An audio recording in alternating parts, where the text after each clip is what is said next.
So this example is a continuation of the previous example, the doodad company problem. It's continued.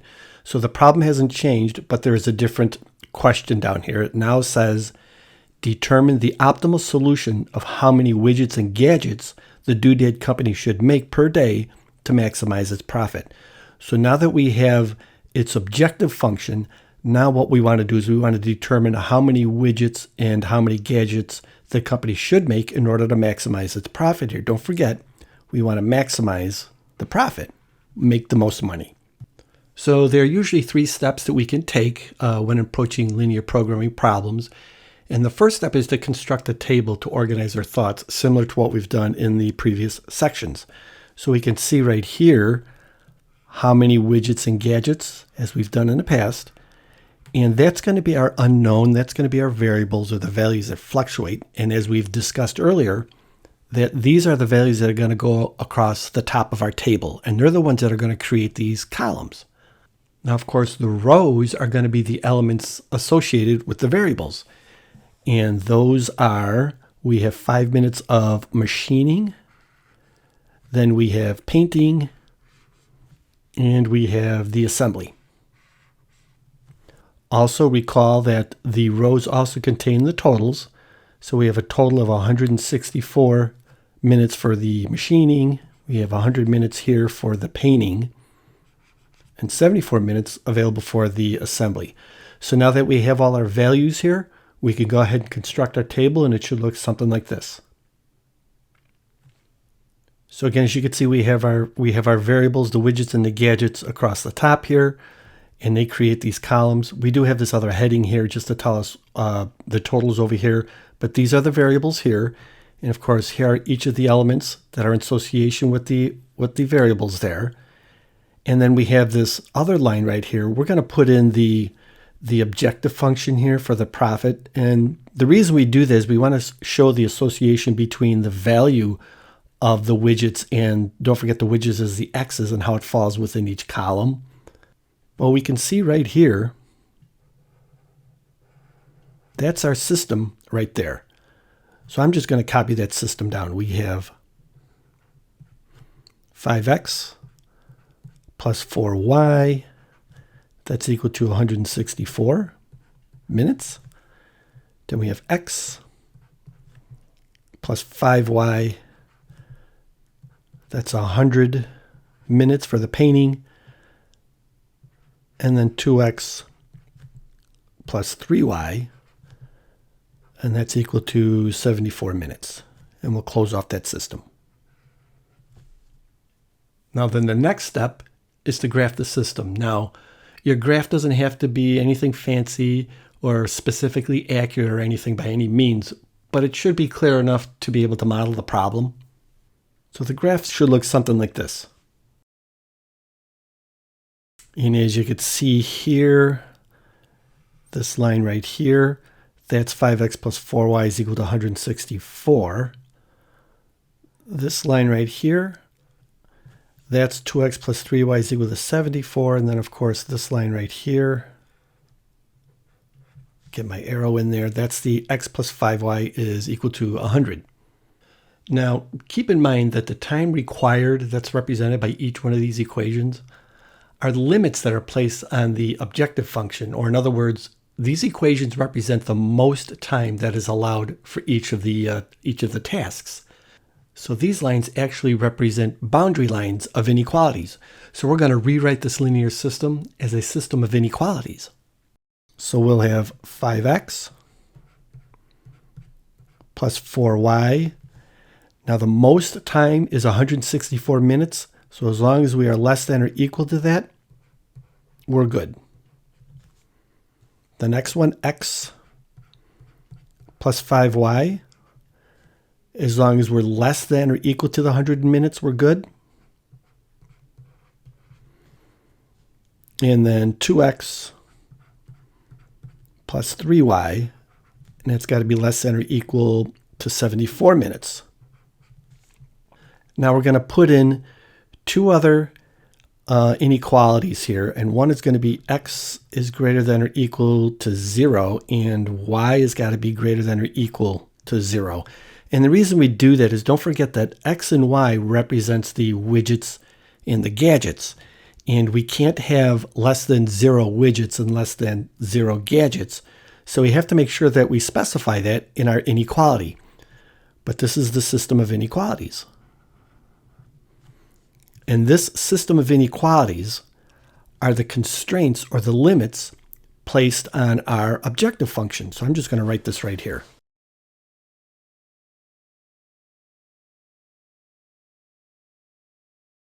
So here we have our constraints that are expressed by the system of linear inequalities.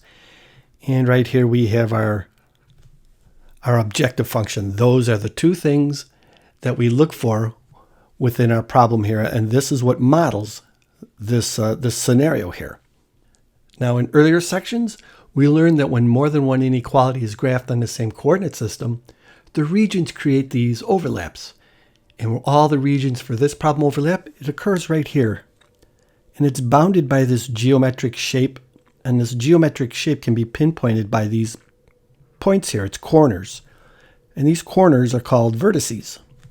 They're just coordinates, but you could see them right here. And there are 5 of them.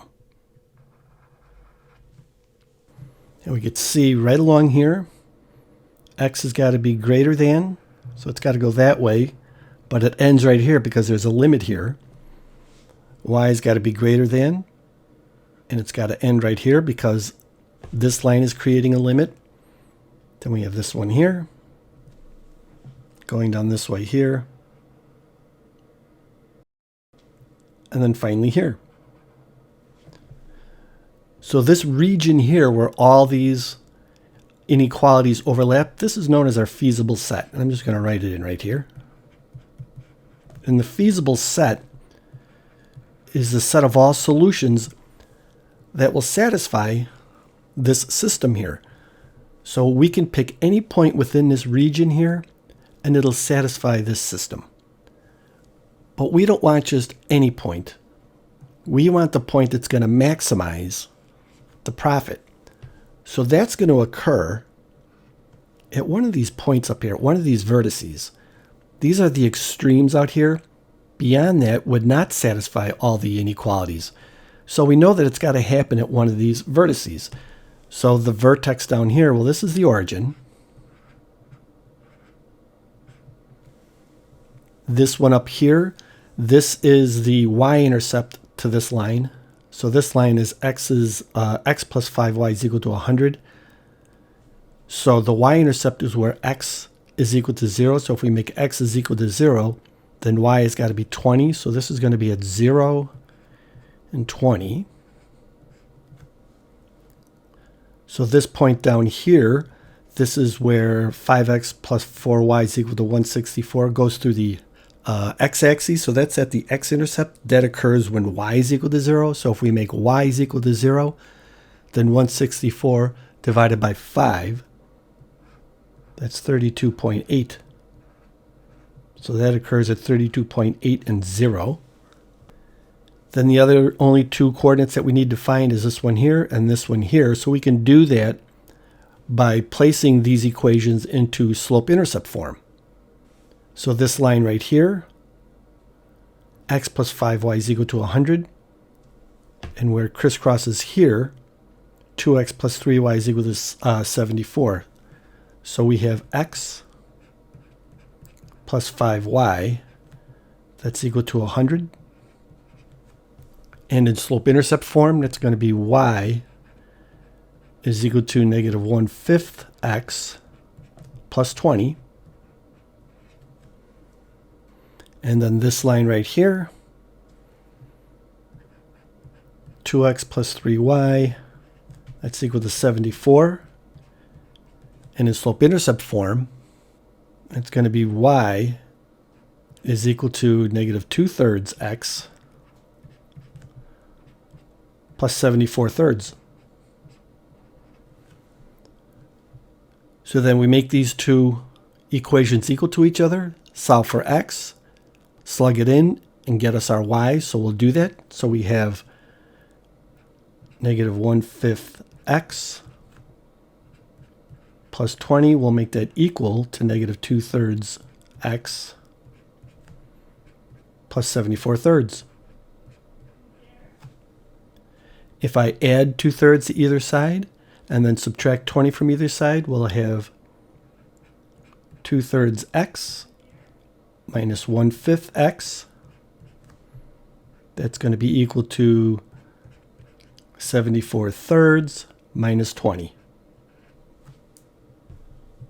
2/3 x minus 1/5 x, that's 7/15 x. 74 thirds minus 20, that's equal to 14 thirds. We multiply both sides by 15 sevenths.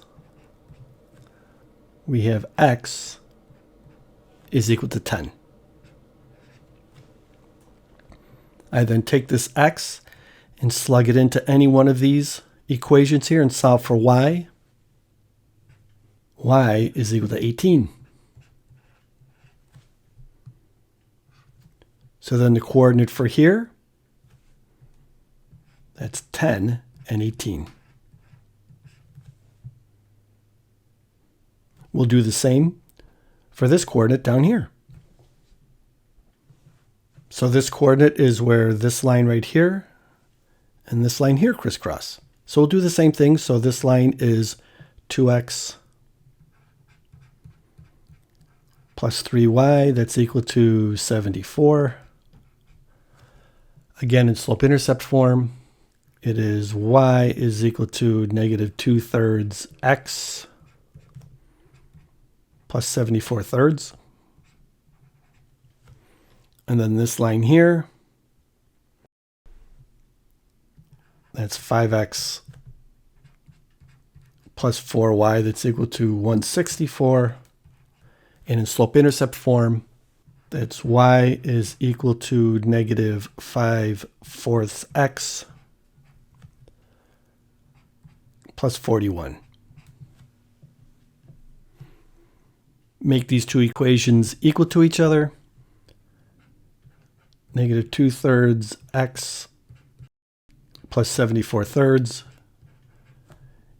equal to negative 5/4 x plus 41. Add 5/4 to either side and subtract out 74 thirds from either side. So we'll have 5/4 x minus 2/3 x. That's going to be equal to 41 minus 74 thirds. This is 7/12 x, and that's equal to 49 thirds. Multiplied by 12 sevenths. X is equal to 28. Take that value and slug it back into either one of these and solve for y. And y is equal to 6. So the coordinate for down here is 28 and 6. So now that we have all our coordinates here, the third step is to check the coordinates into our objective function and see which one yields the largest profit. So we'll put down p that's equal to 2x. Now we won't even bother with the origin here, because if x is 0 and y is 0, that'll be a profit of 0, and of course that doesn't seem to make sense. So there is no reason really to check this one, but we can check here. So we'll do 2x is 0 plus 2.2 and y is 20. 2 times 0 is 0, 2.2 times 20. And since this is money, we're going to put it in dollars. It's going to be $44. We'll check the next coordinate here. 2 times x is 10. Don't forget, x represents widgets and y represents gadgets. Plus 2.2 times 18. 2 times 10 is 20. 2.2 times 18 is 39.6. 20 plus 39.6, that's $59.60. We'll try the next coordinate. 2 times 28 plus 2.2 times 6. 2 times 28 is 56. 2.2 times 6 is 13.2. 56 plus 13.2, again in dollars, that's $69.20. And we'll check our last coordinate down here. 2 times 32.8 plus 2.2 times 0. 2 times 32.8 plus 0, that's $65.60. So you can see right here, this is the one that's going to yield the maximum profit. So when it says determine the optimal solution of how many widgets and gadgets the Doodad company should make per day to maximize its profit, it should make 28 widgets, X represents the widgets, and it should make 6 gadgets if Y represents the gadgets. If they make 28 widgets and 6 gadgets, they'll have a profit of $69.20. So there we go.